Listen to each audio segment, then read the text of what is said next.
Pop. I'm sorry for you. I'm sorry. He was captivating. We have some breaking news to bring you. The legendary actor Robert Redford, one of the biggest stars in Hollywood in the 1970s, we have just had it confirmed that Robert Redford has died. He was 89. September 16th, 2025. In the stillness of his home in Utah, the final breath of Robert Redford, the man who once defined an entire era, quietly slipped away.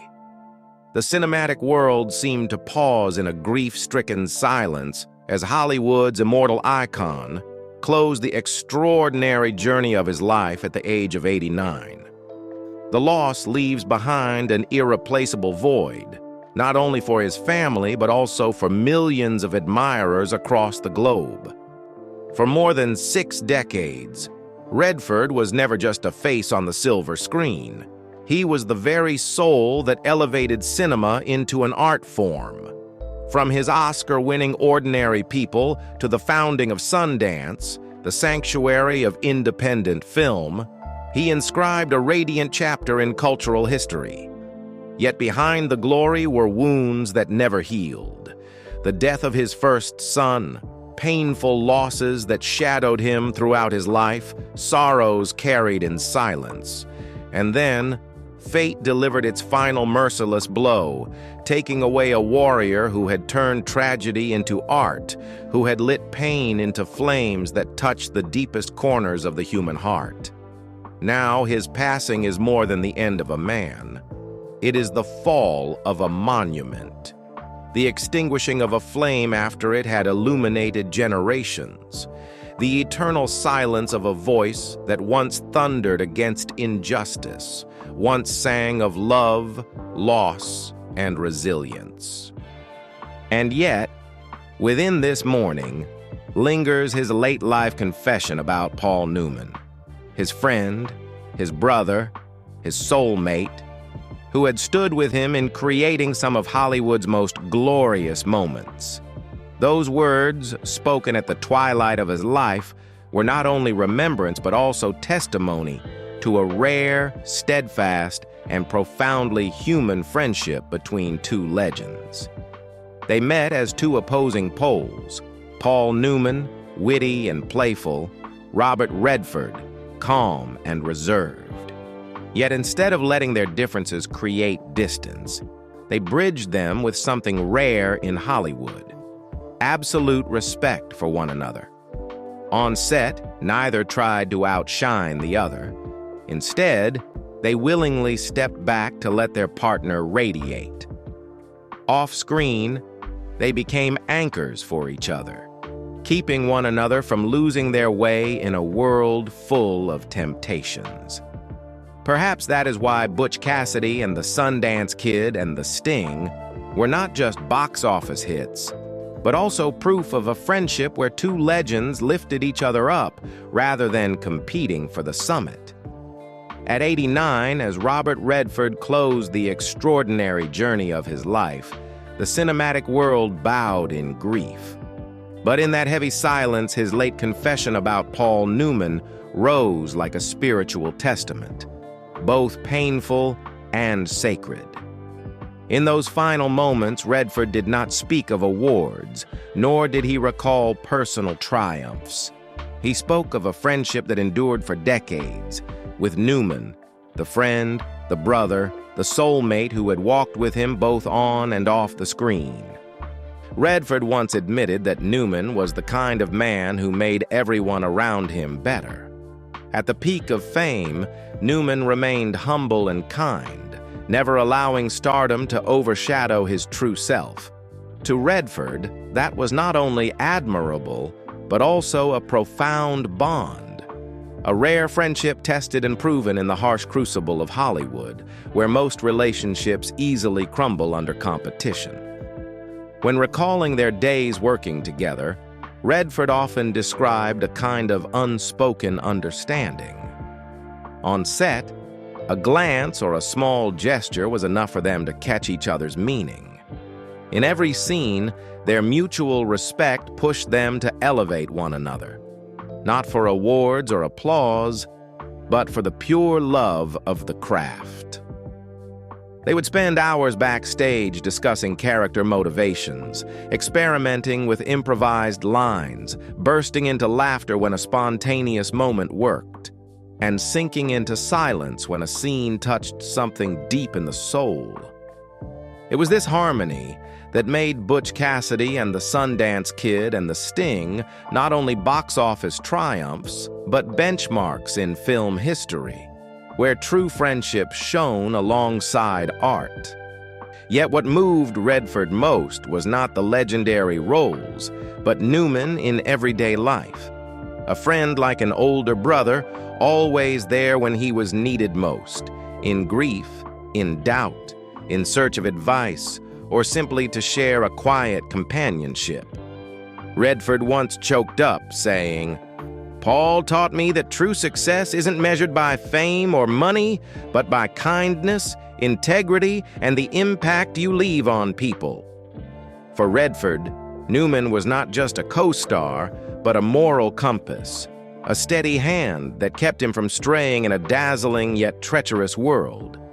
In his final remembrance, Redford did not portray Newman as a larger-than-life legend, but as a flesh-and-blood man, full of warmth, overflowing with compassion, leaving indelible marks in the hearts of friends and colleagues.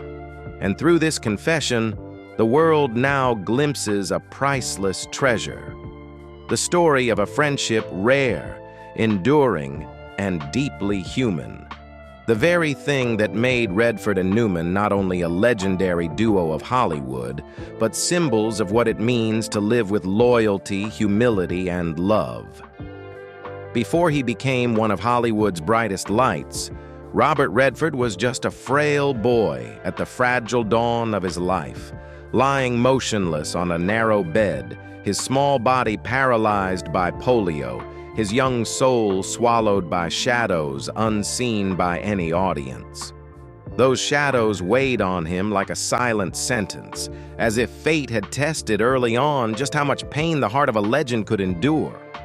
Robert Redford was born on August 18, 1936, in Santa Monica, California, the only child of Charles and Martha. His childhood unfolded against the backdrop of an America still scarred by the Great Depression. The Redfords were a working-class family, not destitute, but never comfortable.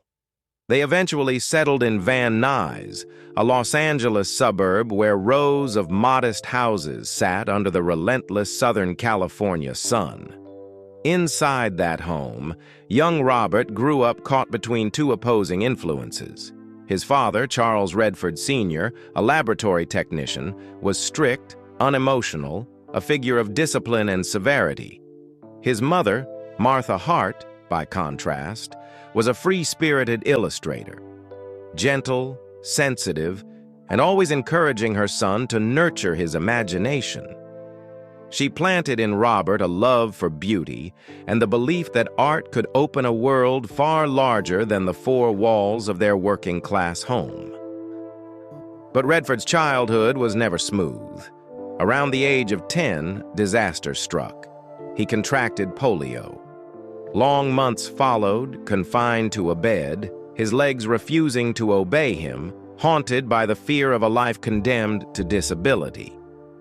Redford later recalled those days as a darkness that consumed his boyhood.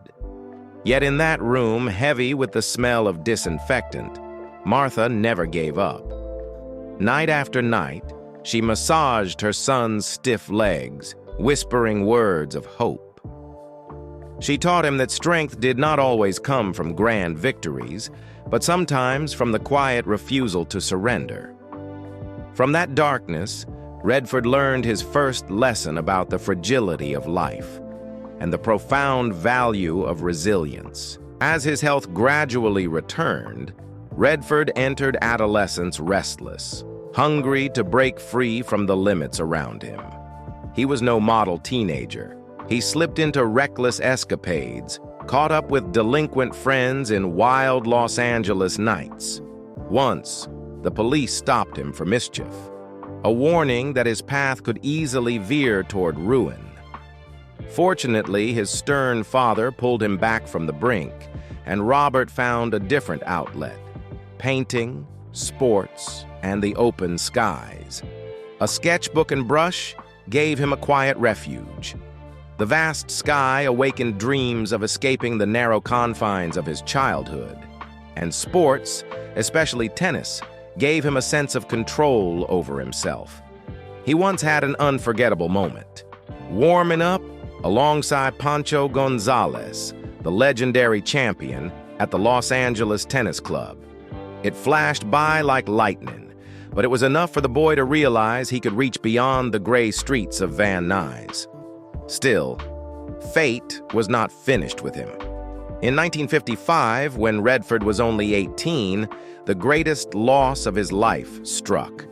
His mother, the woman who had massaged his legs during the polio years, who had instilled in him faith in beauty and the strength of hope, entered the operating room and never returned. A post-surgical infection took her away. The house, already quiet, was reduced to just two figures: a withdrawn father and a bewildered son, hollowed by grief. Redford later admitted, "That year, the ground collapsed beneath my feet."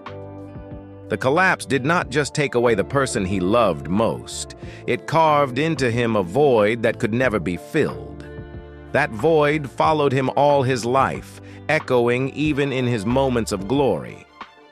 It became a haunting silence, so that every applause, every ovation, reverberated against an undertone of absence. And perhaps it was those early cracks in his childhood that shaped Redford into a singular artist. A man who knew how to use art to transform private sorrow into a universal voice. After his mother's death, the emptiness in Redford's soul only grew wider. He carried the fractures of childhood, the hollowness of loss, and a spirit that was never at peace. In 1956, at the age of 19, Redford entered the University of Colorado with the intention of studying architecture. He had once hoped that straight lines and solid forms might bring a new order, a sense of stability to a life that had lost its anchor. But reality was harsh. In those dry technical classes, Redford never found peace. Amid the cold drafts and rigid designs, he felt like a wanderer out of place. Architecture demanded discipline and precision, but his young heart cried endlessly for freedom. After only a short time, by the late 1950s, Redford decided to abandon the university, as though he could not bear to live another day inside the narrow frame society had drawn for him. From then on, he slipped into long days drowned in alcohol, nights without direction, letting himself drift into chaos. Yet, instead of locking himself away in some dark corner of America, Redford chose to set out. At 20, he began wandering across Europe. From the artist-filled streets of Paris, to the noisy taverns of Spain, to the sunlit squares of Italy, every place he touched felt like an escape. He was running from the suffocating silence at home, from the void left by his mother's death. These journeys were not leisure trips.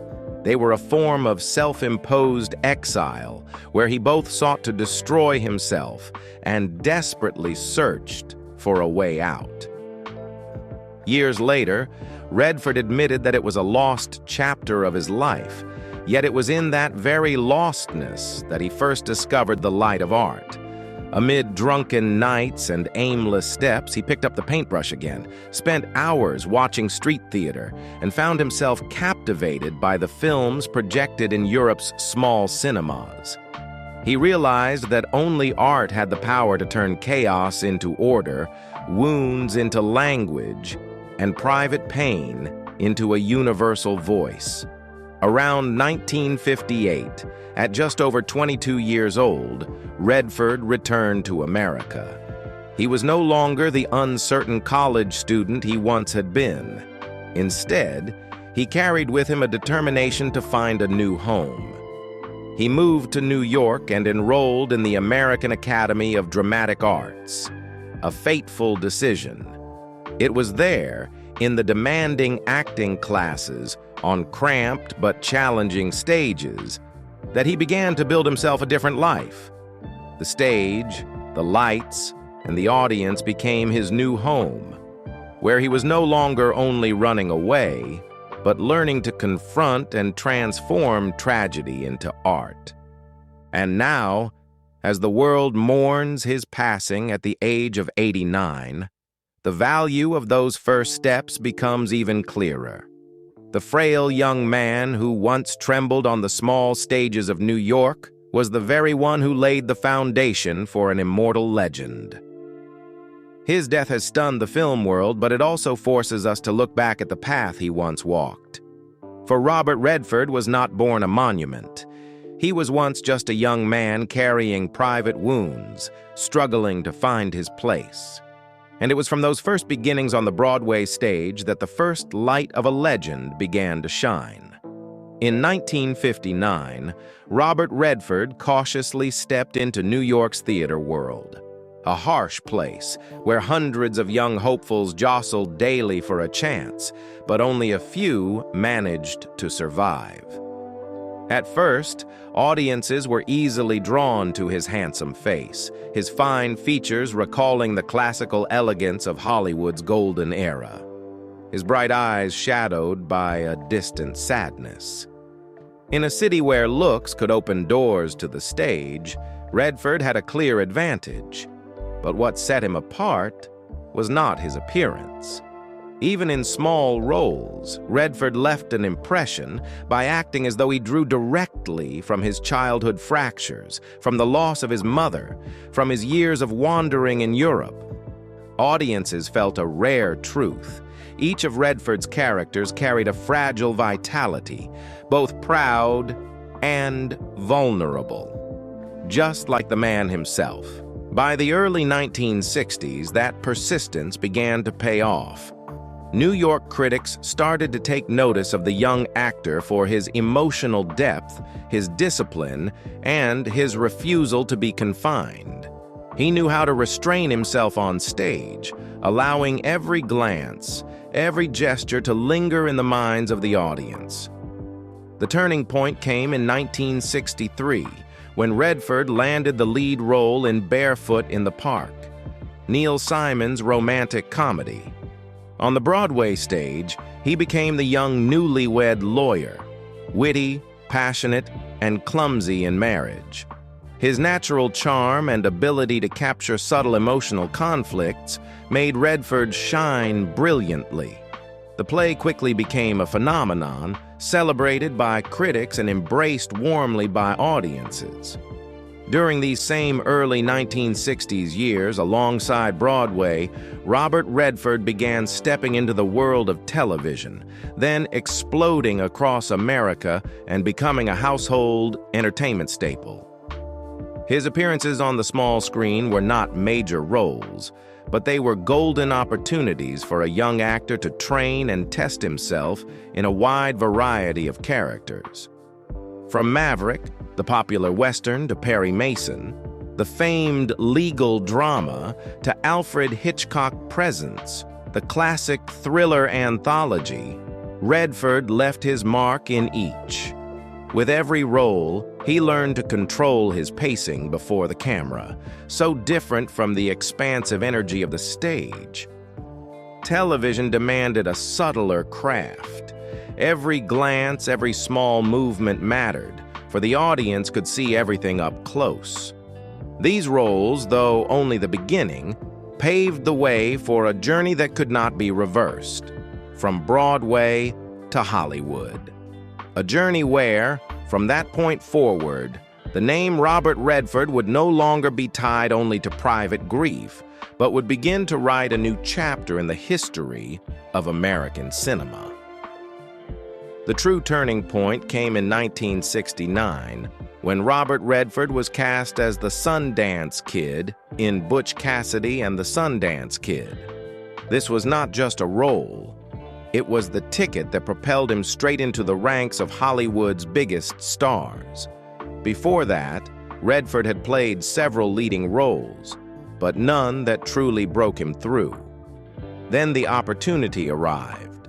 Though at first, many producers were doubtful, believing Redford was too little known to stand alongside an A-list star like Paul Newman, but director George Roy Hill saw something different in him. A coolness tinged with rebellion, bright eyes shadowed with melancholy, and the aura of an outsider. Perfect for Sundance Kid. When the film premiered, audiences worldwide were instantly captivated. The Newman-Redford duo became one of the most legendary pairings in cinematic history. Newman's Butch Cassidy, witty, mischievous, full of humor, against Redford's Sundance Kid, calm, steely, yet irresistibly magnetic. Their near-perfect chemistry turned every scene into a classic, from their sharp banter to the tense chase sequences, moments audiences could not look away from. This role transformed Redford from a promising face into a global star. Audiences admired not only his rare matinee idol looks, but also his subtle, restrained acting, just enough to shine alongside Newman without being overshadowed. The success of Butch Cassidy and the Sundance Kid marked a new era for Redford, from a New York stage actor to a world cinema icon. Redford also became inseparably tied to the name Sundance, at first only the identity of a screen character, but gradually his personal symbol. Years later, he would give that name to the Sundance Institute, 1981, and the Sundance Film Festival, institutions that rewrote the history of independent cinema. What began as an outlaw cowboy on screen became a banner of creative freedom, of breaking convention, and of giving generations of young filmmakers a voice. After the resounding success of Butch Cassidy and the Sundance Kid, audiences had barely recovered from the fever when, in 1973, Robert Redford and Paul Newman reunited in The Sting. Set during the Great Depression, the film told the story of two clever con men, and once again, the duo's sparkling interplay enchanted viewers. If Butch Cassidy had painted them as reckless outlaws, The Sting revealed another side, sharp, witty, and irresistibly charismatic in every scheme. The film was not only a box office triumph, but also won 7 Academy Awards, including Best Picture. For Redford, The Sting marked a milestone, his first Oscar nomination for Best Actor, a well-deserved recognition that he was far more than just a handsome face. From this moment on, Robert Redford's image was indelibly etched into cinematic memory as one of the finest actors of his generation. And beyond the accolades, the film cemented a special friendship. On screen, they were outlaws, bonded yet defiant. Off-screen, Redford and Newman found a rare connection. Two great stars who had no need to compete, only to walk side by side. That friendship, as Redford admitted decades later, remained one of the deepest bonds of his life. Beyond acting, Robert Redford was celebrated as a visionary filmmaker and a pioneering voice in championing independent cinema. At the height of his career, instead of basking in the glow of stardom, he chose another path. The path of a guide, a door opener for the generations to come. He founded the Sundance Institute, a nonprofit born from his desire to give young filmmakers the chance to experiment, to fail, and to discover their own voices without being shackled by Hollywood's rigid rules. From this foundation, the Sundance Film Festival was created, quickly becoming the most prestigious independent film festival in the world. It became the birthplace of countless directors, actors, and screenwriters, from Quentin Tarantino with Reservoir Dogs to Steven Soderbergh with Sex, Lies, and Videotape, to Darren Aronofsky with Pi. Redford gave them a platform, and in return, they enriched global cinema. Redford's commitment to creative freedom and fresh storytelling changed the face of American film. He believed that art could only truly live when it dared to break patterns and allowed new voices to rise. Thanks to Sundance, thousands of independent films have found their way to audiences, creating a strong current running alongside mainstream Hollywood. In this way, Redford turned the very idea of patron into an enduring legacy. Alongside building Sundance, Redford also established himself as a filmmaker in his own right. The first time he sat in the director's chair, he stunned the world with Ordinary People.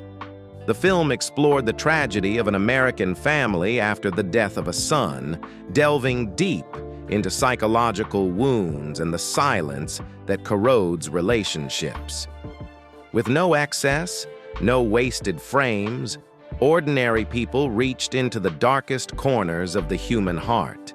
It won the Academy Award for Best Picture, while Redford himself took home Best Director.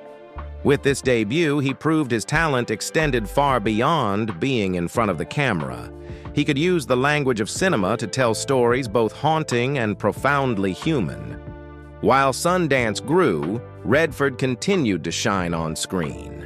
In The Natural, he portrayed Roy Hobbs, a seemingly superhuman baseball player, yet one full of vulnerabilities. His blend of epic stature and fragile sensitivity turned the role into a symbol. Then came Out of Africa, the sweeping romantic epic based on Karen Blixen's memoir, in which he once again captivated the world. The image of Redford flying with Meryl Streep over the skies of Kenya became an immortal moment in film, romantic and tinged with melancholy. During this time, Redford also expanded his directing career. He chose The Milagro Beanfield War, a socially conscious story that laid bare the tensions between community, power, and corruption. It wasn't a blockbuster, but it showed clearly that Redford was developing a style of direction that was both artistically refined and socially aware. Then came A River Runs Through It, a milestone. The film followed two brothers in a Montana minister's family, exploring kinship, loss, and the fragile beauty of nature. Redford not only directed, but also guided the audience with a slow, poetic narration. He gave a then-unknown Brad Pitt his breakout role, proving that cinema could be transformed into a visual poem. Critics praised Redford's sensitivity and refinement, calling it one of the clearest examples of his ability to turn film into lyrical experience. Next, he boldly directed Quiz Show. Rather than choosing a safe script, Redford revisited the 1950s American television scandal, when quiz shows were rigged to boost ratings. The film raised tough questions about ethics, media power, and the corruption of society. Redford struck a delicate balance between drama and historical accuracy, forcing audiences to ask themselves, does truth still matter in a world ruled by money and power?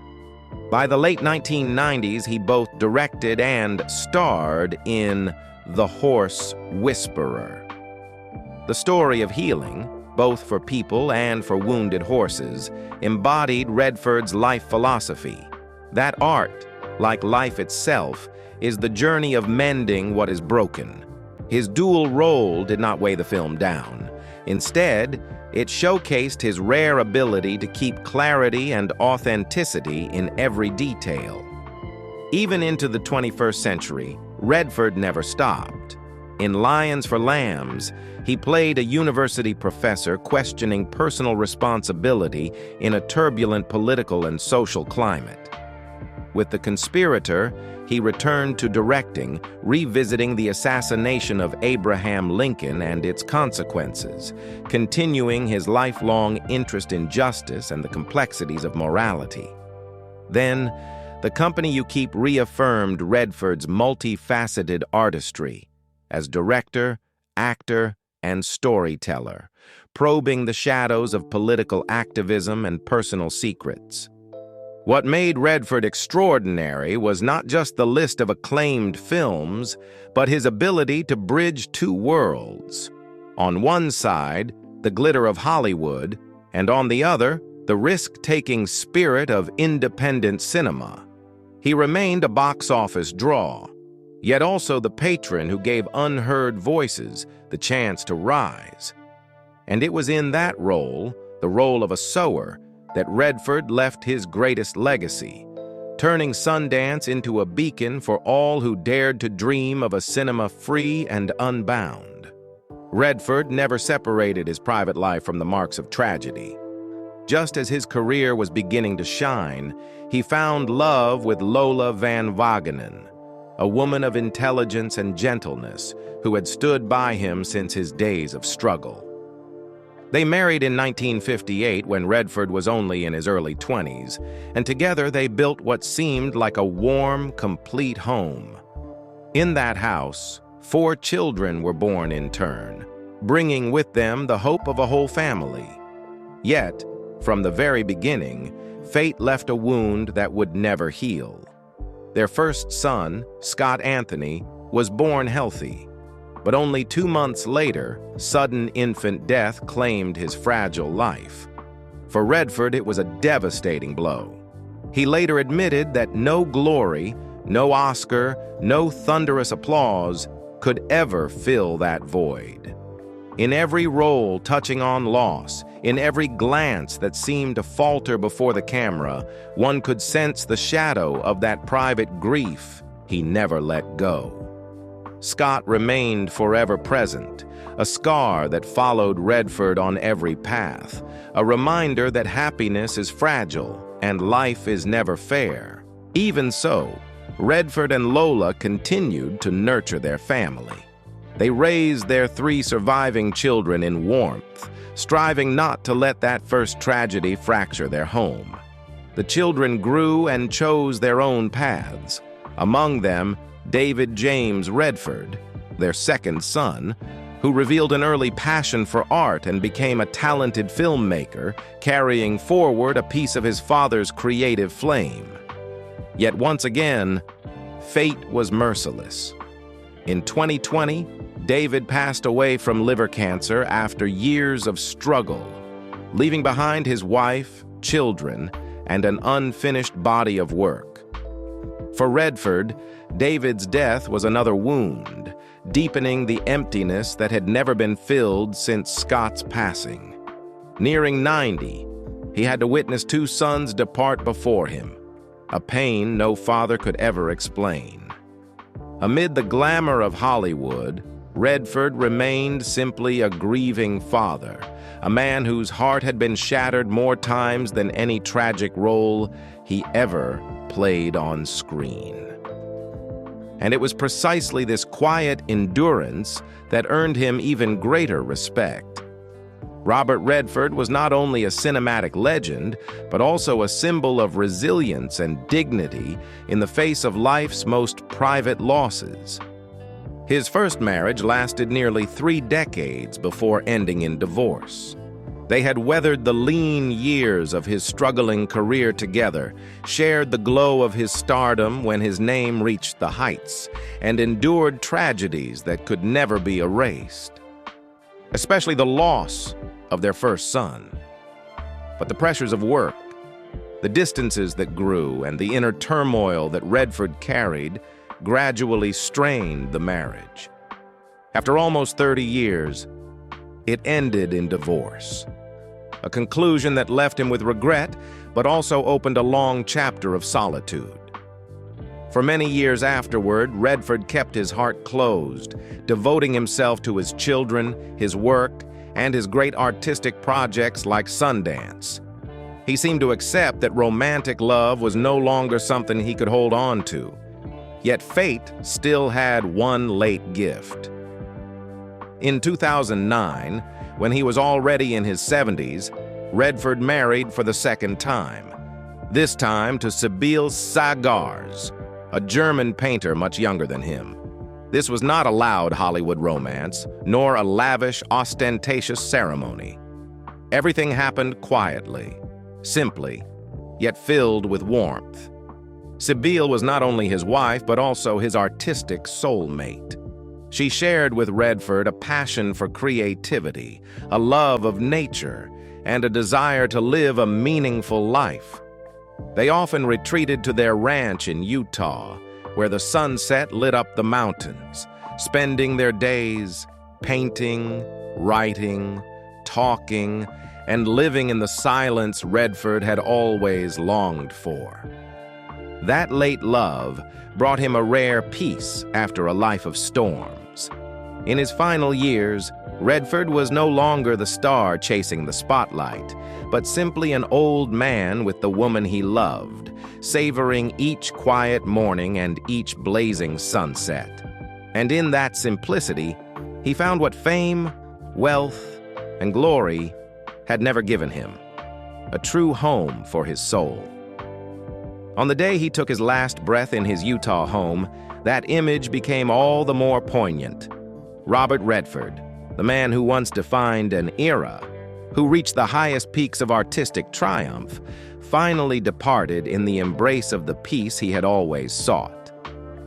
Amid boundless mourning, the world understood that if there was one place where he truly rested, it was beside his soulmate wife, beneath the Utah sky, where he had spent his final days with the tranquility that a turbulent life so rarely grants.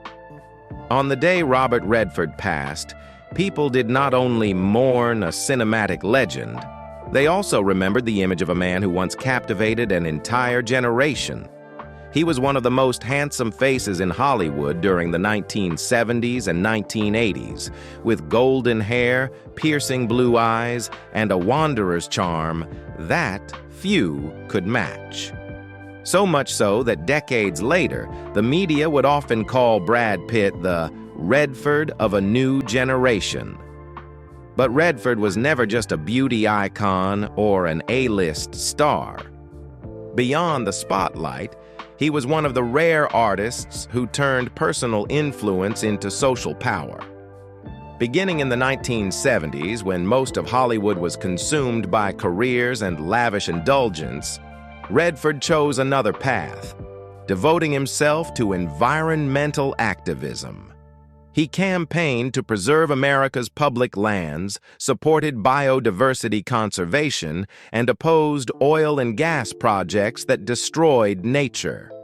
He frequently wrote articles, participated in hearings, and often used his own fame to pressure governments into adopting stronger policies against climate change. Redford was also a pioneering voice in advocating for clean energy while opposing coal and fossil fuels. He worked with numerous nonprofit and international organizations, including the Natural Resources Defense Council and the United Nations, to raise global awareness of the environmental crisis. For Redford, art and nature were two sides of the same thread. One nurtured human emotion, the other sustained life itself. Utah, where he spent the last decades of his life, was more than a place of rest. It stood as a testament to his love for nature. He built it into a hub for independent cinema, while also protecting its lands from commercial exploitation. For him, standing before snow-capped mountains or vast stretches of forest was where human beings truly found freedom. The very freedom Redford had been searching for since he was a boy carrying wounds that would never fully heal. When Robert Redford closed his eyes for the last time, it was as if Hollywood lost a heartbeat. His old films lit up the screen once more, but this time, those eyes and that smile were no longer symbols of hope. They were echoes of a chapter now closed. Before the camera, he once told stories of love, loss, and human resilience. Now, that voice has fallen silent, leaving behind a pause that made friends, colleagues, and audiences alike realize a piece of cinema's soul had departed with him. Yet, in that emptiness, Robert Redford's legacy shone brighter than ever. He was the immortal Sundance Kid, with that gaze both rebellious and melancholic in Butch Cassidy and the Sundance Kid. He was the clever drifter, every sly smile perfectly timed in the sting. He was the figure of longing and solitude in Out of Africa, leaving haunting images of love and loss. And beyond the screen, Redford built a true temple for independent film, the Sundance Institute and Sundance Film Festival, where thousands of artistic dreams were nurtured. On screen, he was the storyteller. In life, he was the author of an entire chapter of creative freedom. All of Hollywood bowed its head at the news of his passing. Jane Fonda wept as she called Redford a beautiful man in every sense, from his soul and character to his career. Scarlett Johansson recalled the tenderness in his eyes when, as a teenage girl on the set of The Horse Whisperer, he held her hand and taught her to listen to her character rather than simply act. Meryl Streep uttered in grief, "One of the lions has gone," as though Hollywood itself had lost one of its last great pillars. Barbra Streisand wrote at length on her personal page, remembering every day of filming The Way We Were, calling it pure joy and a gift life rarely bestows. Directors like Ron Howard and Martin Scorsese sent their farewells. Even politicians and writers spoke of Redford as a symbol of justice and art. It wasn't only Hollywood. The whole world bowed. From America to Europe, the press called him an immortal legend, the last monument of a golden age. Millions of posts, stories, and old photographs flooded social media. Some recalled the moment they wept watching ordinary people. Others remembered their hearts racing at the first sight of the Sundance Kid's smile. And some simply wrote, R.I.P. Redford, with a broken heart emoji. Each farewell was a testament that Robert Redford was not only an actor, not only a director, but a living memory for generations, a piece inseparable from both the history of cinema and the spiritual life of humanity. Robert Redford went through life carrying too many wounds: the death of his firstborn son, losses that followed, and the silent emptiness that had shadowed him since childhood. Yet instead of letting them drown him, he turned them into lessons, into resilience, into art. He showed the world that even when life takes away what is most precious, a person can still rise, keep creating, and continue giving faith and hope.